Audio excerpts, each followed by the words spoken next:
야담 끝자락의 이야기를 들려드리겠습니다. 옛날 옛적 조선 후기였습니다. 왕실의 권위가 점차 희미해지고 지방의 사대부 가문들이 안팎으로 큰 어려움을 겪던 혼란의 시기였습니다. 한양에서 꽤 멀리 떨어진 남쪽 고을 산세가 청하고 맑은 물이 흘러 청화골이라 이름 붙은 조용한 마을이 있었습니다. 이 마을의 중심에는 대대로 학문과 덕망을 쌓아온 강대감 댁이 자리하고 있었습니다.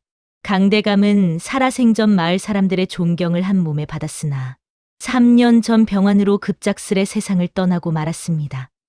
대감의 서거 이후 강대감 댁은 겉보기에는 여전히 웅장한 기와집과 수많은 논밭을 소유하고 있었으나 집안의 기세는 서서히 꺼져가는 촛불과 같았습니다.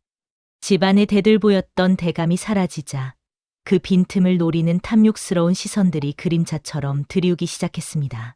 집안의 재물을 관리하던 일꾼들은 하나둘 자리를 떠났고 남은 것은 세상을 향한 새 아씨의 깊은 두려움뿐이었습니다. 명절이 되어도 조용하기만 한대감 집의 처마 밑에는 겉으로 드러나지 않는 무거운 기운이 감돌았습니다. 마을 사람들의 인심마저 점차 삭막해져 가던 희망보다는 근심이 더 많던 시절이었습니다. 세아 씨는 매일 밤 대감의 부재가 남긴 고독과 불안 속에 홀로 잠들어야 했습니다. 이 불안하고 쇠락해가는 강대감 댁 주변을 그림자처럼 맴도는 이가 있었습니다. 그의 본명은 강윤이었으나 마을 사람들은 그를 그저 바보 돌쇠라고 불렀습니다. 22살 남짓 되어 보이는 이 젊은 사내는 떡 벌어진 어깨와 건장한 체격을 자랑했지만 늘 옷을 제대로 갖춰 입지 않고 어눌한 표정으로 침을 흘리고 다녔습니다. 마을 아이들은 돌쇠의 뒤를 쫓아다니며 흙을 던지기 일쑤였고 어른들은 그가 하는 일을 못 믿어워하며 혀를 찼습니다. 돌쇠는 세상의 모든 조롱과 멸시를 묵묵히 받아들이는 듯했습니다. 하지만 강윤은 사실 강대감의 조카였습니다. 그는 대감의 유언에 따라 집안의 진짜 후계자였습니다. 대감은 임종 직전 강윤에게 가문의 재산을 노리는 이들이 많으니 스스로를 가장 낮은 곳에 숨겨 집안과 세아 씨를 보호해달라는 비밀스러운 부탁을 남겼습니다. 강윤은 본래 학식이 높고 통찰력이 뛰어난 인재였으나 그 모든 지혜를 철저히 바보 행세 뒤에 감춘 채 조용히 때를 기다리고 있었습니다. 강윤은 낮에는 세상의 조롱을 받으며 바보 돌쇠로 살았고 밤에는 홀로 깨어 가문의 운명을 짊어진 채 침묵하는 고독한 그림자였습니다. 그의 맑은 눈빛이 잠시라도 드러날까 두려워 늘 고개를 숙이고 다녔습니다. 강대감 댁에는 3명의 며느리, 곧 세 아씨가 살고 있었습니다. 첫째 아씨 이 씨는 35살로 가문의 기강을 지키려는 책임감이 강해 매사 고지식하고 엄격했습니다. 그녀는 가문의 장부와 살림을 도맡으며 겉으로는 강인한 모습을 보였으나 속으로는 쇠락하는 가문을 지키기 위해 홀로 고독하게 싸우는 여인이었습니다. 둘째 아씨 박 씨는 29살로 몸이 병약하고 성품이 섬세하여 외부 활동 대신 서재에서 책 읽기를 즐겼습니다. 그녀는 늘 깊은 시름에 잠겨 고독을 친구 삼아 정신적인 위안을 찾는 문학적인 여인이었습니다. 셋째 아씨 김 씨는 22살로 활발하고 호기심이 많아 답답한 양반집 예법을 가장 힘들어했습니다. 그녀는 세상을 향한 동경을 품고 있었지만 남편을 잃은 후 슬픔과 답답함 속에 갇혀 있었습니다. 이들은 남편을 잃은 슬픔을 공유하며 가문의 운명이라는 끈으로 서로 의지하는 자매와 같은 관계였습니다. 집안의 재산을 노리는 가장 큰 적대자는 다름 아닌 고을의 현감날이었습니다. 그는 강대감과 먼 인척 관계임을 내세워 집안의 소유권을 주장하며 끊임없이 압박을 가했습니다. 현감나리의 탐욕은 청화골 전체에 소문이 자자했습니다. 강윤에게는 이 모든 비밀을 아는 유일한 조력자가 있었으니 바로 마을 약재상 집의 영리한 총각 삼봉이었습니다. 삼봉은 강윤의 오랜 벗이었고 돌쇠가 하는 바보 행세가 큰 지혜를 숨기기 위한 방편임을 알고 그를 그림자처럼 돕고 있었습니다. 세아 씨의 일상은 무거운 적막감 속에서 이어졌습니다.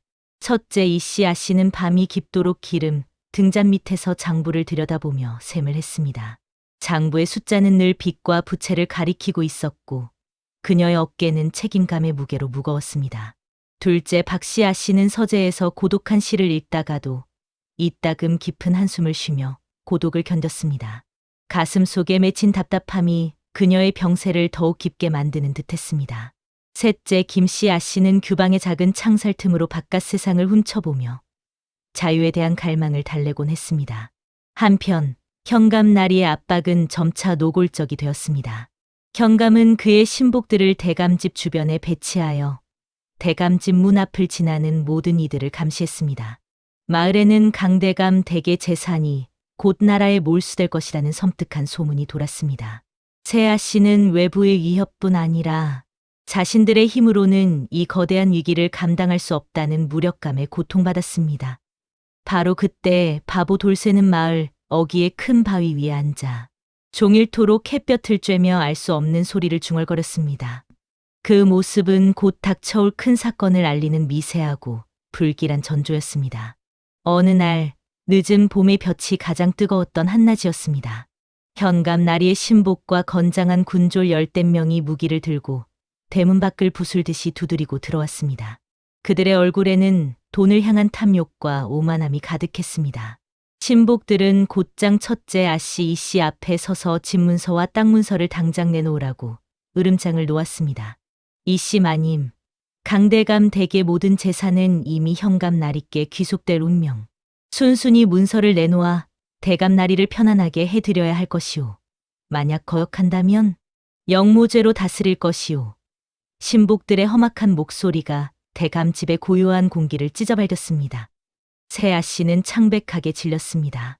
이씨 아씨는 손이 떨리는 것을 감추기 위해 치맛자락을 꽉 쥐었습니다. 문서까지 빼앗긴다면 그들이 지켜온 가문의 모든 것이 한순간에 무너질 것이었습니다. 바로 그때 마당 한쪽에 앉아 흙을 가지고 놀던 바보 돌쇠가 갑자기 큰 소리를 내기 시작했습니다. 그는 군졸들의 위협에도 아랑곳하지 않고 흙을 밟으며 뒤뚱거리더니 바위 밑에 숨긴 솔가지가 정원수의 뿌리를 지키네. 바보 돌쇠는 풀밭에서 금빛 잠을 잔다네. 하고 알 수 없는 노래를 흥얼거렸습니다. 위기 속에서 들려온 이 어눌한 노래는 이씨 아씨의 귀에 깊숙이 박히는 결정적인 암시가 되었습니다. 첫째 아씨 이씨는 극도의 혼란 속에서도 돌쇠의 중얼거림을 믿기로 결정했습니다. 그녀는 돌쇠의 바보 같은 노래 속에 가문의 생사를 가를 비밀이 숨겨져 있을 것이라 직감했습니다. 그녀는 심장이 터질 듯한 두려움을 애써 감추고 현감의 신복들에게 단호하게 말했습니다. 현감 나리의 뜻을 어찌 거역하겠습니까만 중요한 문서는 선대 대감께서 만약을 위해 가장 은밀한 곳에 옮겨두시어 지금 당장 이곳에는 없소이다. 문서가 있는 곳을 알아내려면 하룻밤의 시간이 필요합니다. 그 약조를 지키지 못한다면 저의 목숨을 현감 나리께 내놓겠습니다. 이씨 아씨는 떨리는 목소리 속에서도 단호한 결의를 보였습니다. 군졸들이 의심을 거두지 못하고 물러난 그날 밤, 이씨 아씨는 잠 한숨 자지 않고 돌쇠의 중얼거림을 곱씹었습니다. 그녀는 솔가지, 정원수의 뿌리라는 단어에서 집안의 역사와 선대, 대감의 은밀한 취미를 되짚었습니다. 대감께서 생전에 가장 아꼈던 정원의 오래된 느티나무만이 그 해답이 될 것 같았습니다. 이씨 아씨는 새벽녘 닭이 울기도 전 몸종 하나와 함께 곡괭이를 들고 느티나무 뿌리 주변을 팠습니다. 그녀의 손에 닿은 것은 단단한 돌멩이였고 그 밑에는 세월의 흔적이 묻은 견고한 나무 상자가 발견되었습니다. 상자 안에는 집안의 모든 문서와 함께 대감의 비밀 지도가 들어 있었습니다. 이씨 아씨는 가문을 지켰다는 안도감과 함께 자신을 도운 것이 바보, 돌쇠의 순수한 마음 때문이라는 생각에 형언할 수 없는 감사함과 묘한 감정을 느끼게 되었습니다. 그녀는 돌쇠의 바보 행세 뒤에 감춰진 지혜에 깊이 감탄했습니다. 그 후로 돌쇠의 중얼거림은 세아 씨에게 단순한 바보의 말이 아니었습니다. 그것은 곧 가문의 운명을 예고하는 신비로운 말의 조각이었습니다. 돌쇠는 밤마다 대감집 주변을 맴돌았습니다. 그는 지붕 위로 밝게 뜬 달을 보며 혼자 웃기도 하고 밤하늘의 별을 손가락으로 가리키며 알 수 없는 소리를 내뱉기도 했습니다. 마을 사람들은 그를 귀신 들린 바보라고 손가락질하며 멀리했지만 세아 씨는 달랐습니다. 세아 씨는 돌쇠의 말이 반드시 집안의 중요한 일과 연관된다는 것을 경험했습니다. 돌쇠의 어눌한 목소리가 내뱉는 단어의 조각들은 마치 신령이 주는 계시처럼 느껴졌습니다. 세아 씨는 돌쇠의 모든 행동과 중얼거림에서 숨겨진 의미를 찾기 위해 집중했습니다. 그들은 서로 머리를 맞대고 돌쇠의 말을 분석했습니다. 돌쇠의 눈빛은 여전히 초점이 없었으나 그의 말과 행동에는 놀랍도록 정확하고 깊은 통찰력이 담겨 있었습니다. 그들의 눈에 돌쇠는 더 이상 무시할 수 있는 존재가 아닌 비범한 능력을 지닌 사람처럼 비치기 시작했습니다. 세아 씨는 그를 향한 두려움을 넘어선 경외심을 품게 되었습니다. 이번에는 둘째 아씨 박 씨에게 시련이 찾아왔습니다.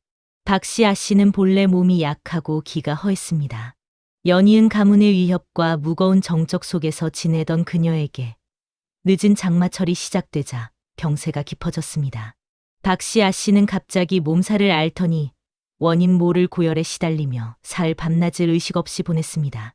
그녀의 얼굴은 창백하게 질렸고 입술은 바싹 타들어갔습니다. 고을의 유명한 의원들은 모두 와서 침을 놓고 귀한 약을 다렸으나 의원들은 끝내 고개를 저으며 희망이 없음을 암시하고 물러갔습니다.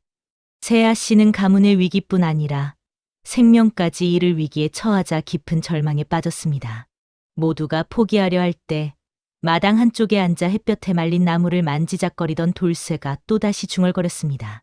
달이 가려진 산자락 밑에 붉은 약초가 병을 씻어내네. 맑은 물이 3번 흘러간 후에 끓여야 쓴맛이 달콤해지네. 돌쇠는 이 말을 끝으로 다시 멍한 표정으로 돌아갔습니다. 박 씨 아씨는 이 씨 아씨에게 이 말을 전해 듣고 고통 속에서 남편과 함께 올랐던 뒷산의 은밀한 약초 채집 장소를 떠올렸습니다. 그곳은 늦봄에도 달빛이 잘 닿지 않아 희귀한 붉은 약초가 자라는 곳이었습니다. 세아 씨는 곧바로 조력자인 삼봉에게 부탁했습니다. 삼봉은 밤을 새워 약초를 구해왔고 돌쇠가 일러준 대로 3번 물에 달여 박 씨 아씨에게 정성껏 먹였습니다. 놀랍게도 박 씨 아씨의 열이 거짓말처럼 내리기 시작했고 며칠 뒤 건강을 되찾았습니다. 박 씨 아씨는 돌쇠의 순수한 마음과 은밀한 지혜가 자신을 살렸다고 생각하며 그에게 생명을 빚진 듯한 감사와 내면의 깊은 힐링을 느꼈습니다. 그녀의 마음속 고독은 돌쇠의 순수함으로 채워지기 시작했습니다. 현감나리는 문서 탈취와 박 씨 아씨의 회복에 연이어 실패하자 강대감 집안을 사회적으로 고립시키기 위해 가장 비열한 계책을 꾸몄습니다. 그는 마을 방방곡곡에 허무맹랑한 거짓 소문을 퍼뜨렸습니다. 강대감의 조카인 돌쇠가 사실은 요술을 부려 세아 씨를 홀렸다. 세아 씨가 상중의 바보와 사통하여 집안의 명예를 더럽혔다. 등에 뜬 소문이 청화골 전체를 집어삼켰습니다.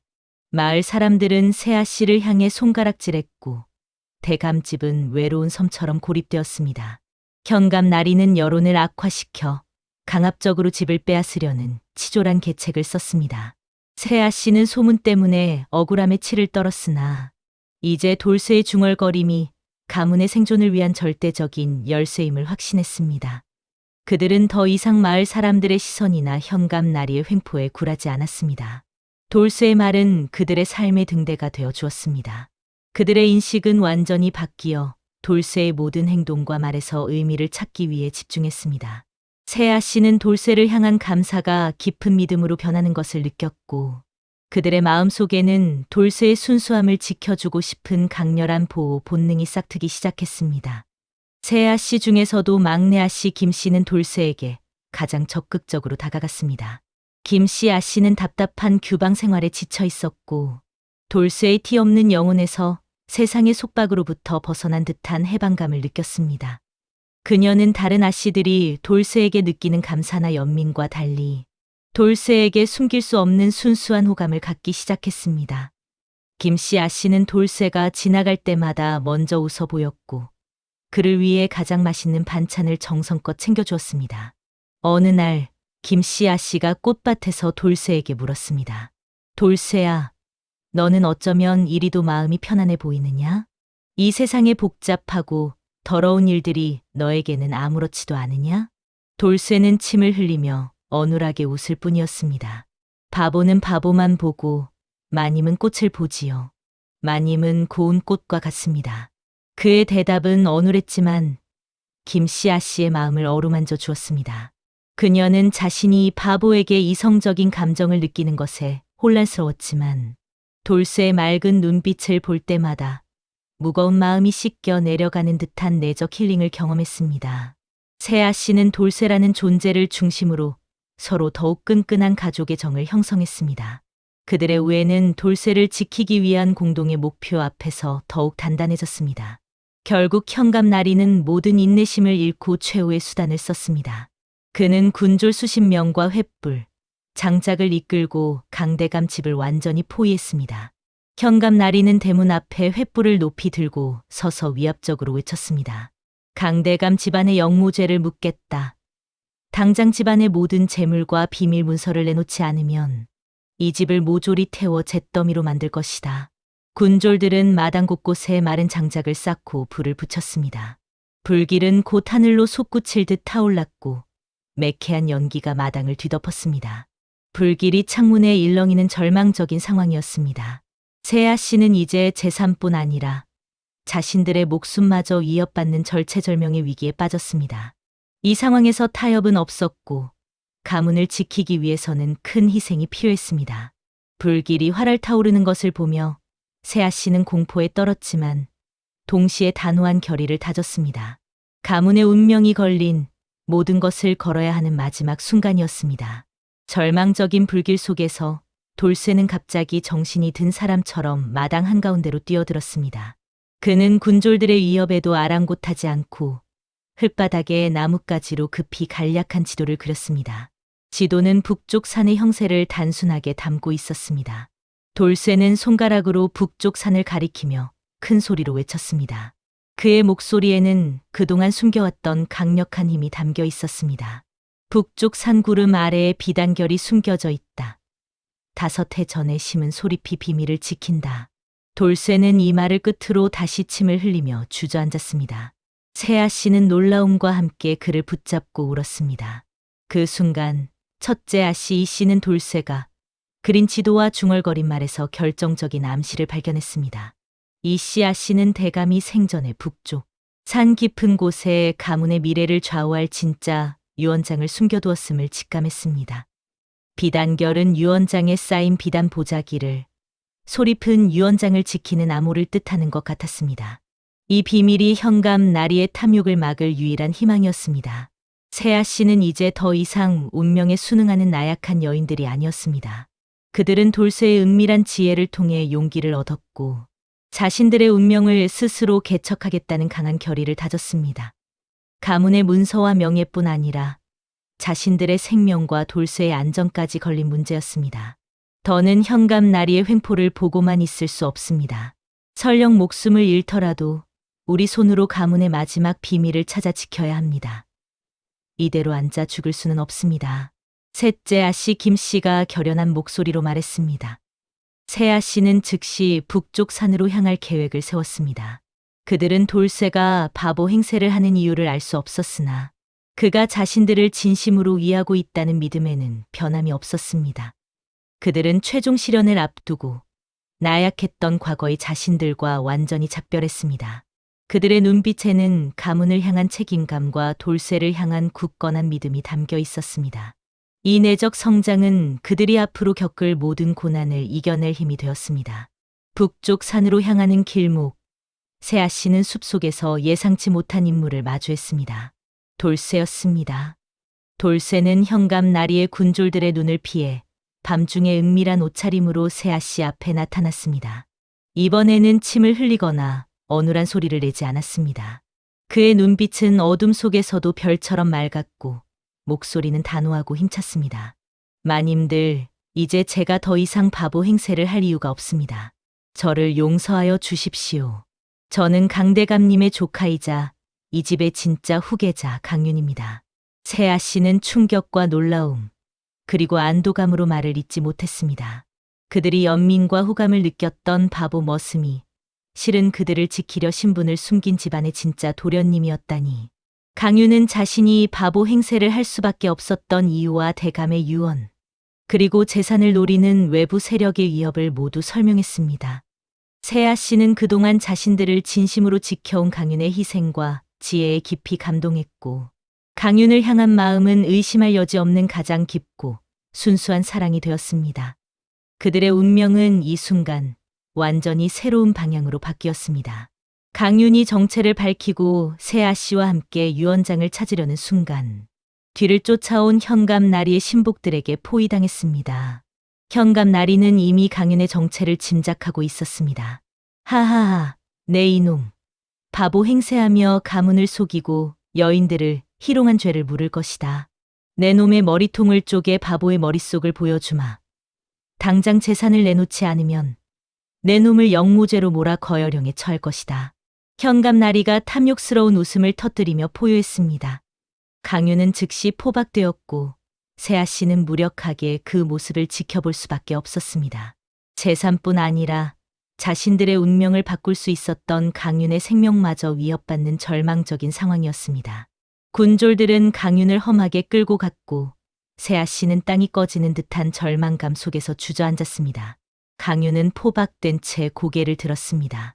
그의 눈빛은 세아 씨를 향해 비밀 장부를 찾으라는 마지막 간절한 메시지를 보내고 있었습니다. 절체절명의 위기 앞에서 세아 씨는 운명을 바꾸는 선택을 했습니다. 그들은 더 이상 보호받아야 할 나약한 존재가 아니었습니다. 그들의 삶은 강윤의 지혜로운 희생을 통해 이미 변화했습니다. 도련님께서 저희를 믿고 마지막 암시를 주셨어요. 아직 늦지 않았습니다. 우리가 도련님을 구해야 합니다. 셋째 아씨 김씨가 눈물을 닦으며 용기를 내외쳤습니다. 새 아씨는 곧바로 강대감 댁으로 은밀히 돌아갔습니다. 그들은 돌쇠가 마지막에 중얼거린 암시와 대감의 유언을 조합하여 현감 나리의 비리를 증명할 결정적인 증거를 찾기 위해 집안 깊은 곳을 뒤졌습니다. 첫째 아씨 이 씨는 냉철한 이성으로 대감의 서재를, 둘째 아씨 박 씨는 섬세한 관찰력으로 벽의 틈을, 셋째 아씨 김 씨는 용기로 숨겨진 문을 열었습니다. 그들은 마침내 대감의 서재 벽 뒤에 은밀히 숨겨진 비밀 장부를 찾아냈습니다. 장부에는 현감 나리가 수년간 강대감 집안의 재물을 횡령하고 영모죄를 조작한 내용이 낱낱이 기록되어 있었습니다. 이 장부는 현감 나리의 숨통을 끊을 최종 무기였습니다. 세아 씨는 비밀 장부를 들고 곧바로 중앙관아에 연락을 취했고 때마침 고을에 파견된 암행어사를 만날 수 있었습니다. 암행어사 앞에서 세아 씨는 포박된 강윤을 대동하고 현감 나리의 죄를 고했습니다. 팽팽한 긴장감이 감도는 가운데 첫째 아씨 이 씨는 비밀 장부를 펼쳐 현감의 횡령 내역을 조목조목 증명했습니다. 그녀의 단호한 목소리는 조정 대신과 군졸들을 압도했습니다. 둘째 아씨 박 씨는 병약한 몸에도 불구하고 사건의 경위를 논리정연하게 진술했습니다. 셋째 아씨 김 씨는 바보 행세를 하며 가문을 지킨 강윤의 충심을 눈물로 호소했습니다. 마지막으로 강윤이 대감의 진짜 인장을 제시하며 자신이 집안의 후계자임을 증명했습니다. 현감 나리는 자신의 비리가 만천하에 드러나자 창백하게 질려 그 자리에서 주저앉아 통곡했습니다. 암행어사는 현감 나리의 죄가 중함을 확인하고 즉시 그를 파직하여 엄중한 귀양을 보냈습니다. 세아 씨의 지혜와 용기가 탐욕스러운 권력을 이긴 역사적인 순간이었습니다. 현감 나리가 물러난 후 강윤은 청화골 강대감 댁의 정식 후계자인 도련님으로 인정받게 되었습니다. 그는 대감의 유언에 따라 세아 씨를 보호하고 가문을 지키기 위해 몇 년간 바보 행세를 했던 모든 진실을 마을 사람들에게 알렸습니다. 마을 사람들은 그동안 바보라고 조롱했던 강윤의 깊은 지혜와 충심의 놀라움을 금치 못했습니다. 청화골 사람들은 강윤의 인내와 희생에 고개를 숙였습니다. 세아 씨는 자신들을 지켜준 강윤에게 이제는 더 이상 연민이나 의무가 아닌 진정한 사랑을 느끼고 있었습니다. 첫째 아씨 이 씨는 강윤의 지혜로운 리더십에, 둘째 아씨 박 씨는 고독한 자신을 위로해준 순수한 마음에, 셋째 아씨 김 씨는 자신에게 용기를 불어넣어 준 자상함에 빠져들었습니다. 세 여인의 마음은 마치 서로 다른 빛깔을 가졌으나 강윤이라는 한 곳을 향하는 세 개의 강물처럼 합쳐지고 있었습니다. 그들의 마음은 가족애와 순수한 연정으로 가득했습니다. 세아 씨는 서로를 바라보았습니다. 그들은 오랫동안 한 집에서 자매처럼 살아왔고 돌쇠를 도우며 겪은 시련을 통해 더욱 단단한 가족의 유대를 형성했습니다. 그들은 이제 서로를 향한 질투나 경쟁 대신 강윤이라는 소중한 사람을 함께 지키고 싶다는 강한 일체감을 느꼈습니다. 첫째 아씨 이씨가 강윤에게 조용히 말했습니다. 도련님, 저희 세 여인은 이미 도련님께 마음을 주고 의지하고 있습니다. 저희는 서로를 가장 소중한 자매처럼 여기고 있으니 부디 저희 셋 모두를 아내로 맞아주시기를 간청하옵니다. 저희는 함께 도련님을 보필하고 이 가문을 일으켜 세울 것입니다. 강윤은 깊이 감동했습니다. 세 아씨 모두 아름답고 현명하며 자신에게는 없어서는 안 될 소중한 존재들이었습니다. 그는 그들을 진심으로 존경하고 사랑했습니다. 강윤은 세 아씨의 간절한 청을 받아들였습니다. 그는 세 여인 모두를 정실로 맞이하여 성대한 혼례를 올렸습니다. 청화골 강대감 집은 다시 명문가로 우뚝 섰으며 강윤은 세 아씨의 지혜로운 합심 덕분에 가문을 더욱 번창시킬 수 있었습니다. 이리하여 이들은 화목하고 지혜로운 대가족을 이루며 행복한 새 출발을 했습니다. 세월이 흘러 청화골 강대감 댁은 마을에서 가장 부유하고 평화로운 집안이 되었습니다. 강윤은 학문과 덕망으로 옥대감이라 불렸고 세아 씨는 덕망 높은 마님들로 존경받았습니다. 세 마님은 어느 여름날 강윤이 아이들과 함께 정원에서 거니는 모습을 흐뭇하게 바라보며 지난 날을 회상했습니다. 우리의 낭군님은 겉모습은 바보였으나 그 마음과 지혜는 그 누구보다 현명한 군자셨습니다. 저희를 살린 것은 낭군님의 위장된 지혜였습니다. 둘째 아씨 박 씨가 미소 지으며 말했습니다. 정말로 그랬습니다. 저는 도련님께서 침을 흘리며 저희에게 암시를 주시던 그때가 가장 기억에 남습니다. 그 순수한 모습에 제 마음이 먼저 힐링을 받았으니 말이지요. 순수함 속에 감춰진 깊은 사랑이었습니다. 셋째 아씨 김 씨가 덧붙였습니다. 여러분, 이 이야기는 우리에게 외모나 겉모습만으로 사람을 판단해서는 안 된다는 깊은 교훈을 줍니다. 또한 진정한 지혜는 자신을 낮추고 때를 기다릴 줄 아는 인내심에서 나오며 순수한 마음이 결국 사람의 마음을 얻고 위기를 극복하게 하는 가장 큰 힘이라는 것을 알려주고 있습니다. 강윤은 바보 행세라는 은밀한 방편을 통해 세 여인의 마음을 얻고 가문을 지켜냈습니다. 다음 영상을 빠르게 만나보시려면 좋아요와 구독을 눌러주세요. 그럼 더 재미있는 영상으로 찾아뵙겠습니다. 모두 행복한 하루 보내세요.